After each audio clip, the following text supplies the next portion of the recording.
ప్రియమైన సహోదరి సహోదరులకు ప్రభు పేరిట వందనాలు, శుభములు తెలియజేస్తున్నా. మీ అందరు బాగున్నారా? మీ అందరి గురించి ప్రార్థన చేస్తూ వస్తున్నాము. మీరు ఎవరైనా కొత్తగా ఛానల్ చూస్తున్నట్లయితే దయచేసి సబ్స్క్రైబ్ చేసుకోండి. అదేవిధంగా ఇతరులకు కూడా తెలియచేయండి. ఈరోజు మనం దేవుని వాక్యంలో నుంచి నేను నీకు ముందుగా పోవచ్చు, మెట్టుగా ఉన్న స్థలమును సరళం చేసేదను. యెషయా గ్రంథము 45 అధ్యాయము 2వ వచనంలో రాయబడినది. ఇక్కడ బైబిల్లో నుంచి దీని అర్థం చూసుకున్నట్లయితే, ఇది యెహోవా దేవుడు కోరెషు రాజుకు ఉద్దేశించి పలికిన మాటలు. ఇశ్రాయేలును విడిపించడానికి దేవుడు మార్గం సిద్ధం చేస్తానని వాగ్దానం చేస్తున్నాడు. అదేవిధంగా దేవుడు తన సేవకుడిని కోరెషు రాజు ద్వారా తన ప్రజలను తప్పక విడిపిస్తానని గొప్ప వాగ్దానం చేస్తున్నాడు. అదేవిధంగా దేవుడు కోరెషు రాజుకు ముందుగా వెళుతూ ఇత్తడి తలుపులను, ఇనుప గడియలను పగలగొడతానని చెప్పడం జరిగినది. అదేవిధంగా మనం చూసుకున్నట్లయితే మన జీవితంలో ఈ వాక్యాన్ని అనువరించుకున్నట్లయితే, దేవుడు నీకు ముందుగా పోవచ్చు, మెట్టుగా ఉన్న స్థలాలను సరళం చేస్తానని వాగ్దానం చేస్తున్నాడండి. ఎవరైతే ఈ కోర్టు కేసుల్లో బాధపడుతున్నారో, దేవుడు ఈ సంవత్సరం కోర్టు కేసు నుంచి విడిపిస్తానని వాగ్దానం చేస్తున్నాడు. దేవుడు మీ పక్షంగా వ్యాజమాడతాడు. దేవుడు మీ పక్షంగా న్యాయం చేకూరుస్తాడు. దేవుడు మీ పక్షంగా న్యాయం చేకూరుస్తాడు. దేవుడు మీ పక్షంగా ఉండి గొప్ప విజయం అనుగ్రహిస్తాడు. కాబట్టి చింతించాల్సిన అవసరం లేదు, భయపడాల్సిన అవసరం లేదు. దేవుడే నీ పక్షంగా న్యాయమూర్తిగా ఉండి ఆయన నీకు సహాయం చేయబోతున్నాడు.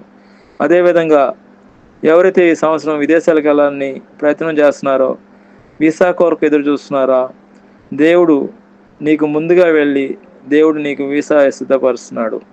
దేవుడు ఆయన ముందుగా వెళ్ళి నువ్వు ఏదైతే నీకు అడ్డంకంగా ఉందో అది తీసివేసి ప్రతి మార్గాన్ని వీసా కొరకు ప్రతి మార్గాన్ని సిద్ధపరుస్తున్నాడు, సరళం చేస్తున్నాడు. కాబట్టి నీ జీవితంలో కష్టాల గురించి చింతిస్తున్నావా? దేవుడిపై విశ్వాసం ఉంచు, ముందుకు సాగు. దేవుడు నీకు తప్పకుండా అన్ని విషయంలో విజయం చేకూరుస్తాడు. నేను నీకు ముందుగా పోవచ్చు, మెట్టుగా ఉన్న స్థలంలో సరళం చేస్తానని దేవుడు వాగ్దానం చేస్తున్నాడు. యెషయా గ్రంథము 45 అధ్యాయం 2వ వచనంలో దేవుడు తన ప్రజలకు ముందుగా నడిస్తూ అడ్డంకులను తొలగిస్తూ కష్టమైన మార్గాలను సరళం చేస్తానని వాగ్దానం చేస్తున్నాడు. యెషయా గ్రంథము 45 అధ్యాయం 2వ వచనంలో దేవుడు కోరెషు రాజు ద్వారా ముందుగా వెళుతూ ఇత్తడి తలుపులను, ఇనుప గడియలను పగలగొడతానని చెప్పడం జరిగినది. నిర్గమకాండము ఇజ్రాయెల్ ప్రజలను ఐగుప్తు నుండి బయలుదేరినప్పుడు దేవుడు అగ్నిస్తంభంగాను మేఘస్తంభంగాను రూపంలో వారికి ముందుగా మార్గాలని చూపించినట్టు మనం చూస్తున్నాము. నిర్గమకాండంలో రాయబడినదండి. ఇజ్రాయెల్ ప్రజలను నడిపించడం, మోషే నాయకత్వంలో ఇజ్రాయెల్ ప్రజలను నడిపించినప్పుడు దేవుడు అగ్నిస్తంభంగాను మేఘస్తంభంగా నడిపించాడండి.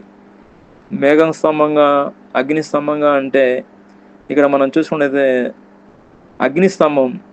అగ్నిస్తంభం అనేది దేవుడు ఆయన మార్గం సరళం చేస్తున్నాడు. అగ్నిస్తంభంగాను మేఘస్తంభంగాను ఆయన ఏదో విధంగా ఇజ్రాయెల్ ప్రజలను తప్పిపోకుండా ఉండడానికి, వాళ్ళని మార్గం నడిపించడానికి దేవుడు పగలు మేఘస్తంభం, రాత్రి అగ్నిస్తంభం నుండి నడిపించినాడు.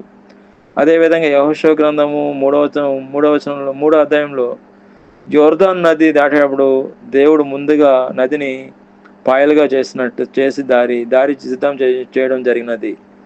కాబట్టి కష్టకాలంలో దేవుడు సహాయము, నడిపింపుపై విశ్వాసం ఉంచడం ద్వారా దేవుడు గొప్ప కార్యాలు చేస్తాడు.